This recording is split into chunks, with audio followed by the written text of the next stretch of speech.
আলু 25 টাকা, পটল 50 টাকা, কচুর ফুল 50 টাকা, ভেন্ডি 50, কাঁকরোল 70 টাকা, লতি 50 টাকা, পেঁপে 50, লাউ 40, চিচিঙ্গা আছে আপনার 60 টাকা। ঈদের পরে আপনার সবগুলোই মোটামুটি চলতেছে, পেঁপে, লাউ, ভাজি জারি, ভেন্ডি, বরবটি সব জিনিসই চলতেছে, আছে, ভালো আছে আলহামদুলিল্লাহ।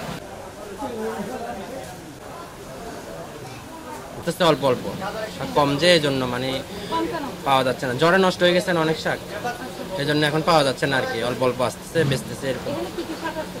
এখানে এখন বর্তমানে কলমি শাকে আছে আর খাট্টা পাতা আছে, এরপরে একটু বেশি আর কি, কিন্তু বেশি হলে জিনিস তো নাই, আবার কয়েকদিন পরে বের ভালো করে বের হবে তো তারপরে পাওয়া যাবে আর কি।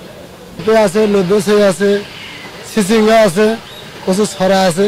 এদের পরে শুধু একটু পেঁপের দাম বাড়তে আছে, করলার দাম বাড়তে না, সব ঠিক আছে।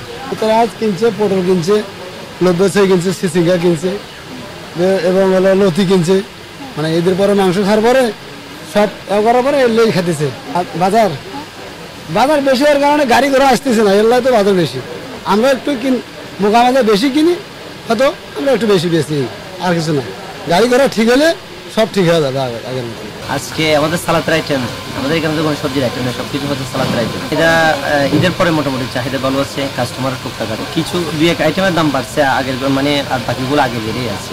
যেমন টমেটো আগে রেডি আছে 60 থেকে 70 টাকা, কাঁচামরিচ 100 টাকা কেজি, গাজর হচ্ছে 140 টাকা, শসা 40 টাকা, ক্যাপসিকাম একটু 100 টাকা করে কেজিতে বাড়ছে ঈদের পরে।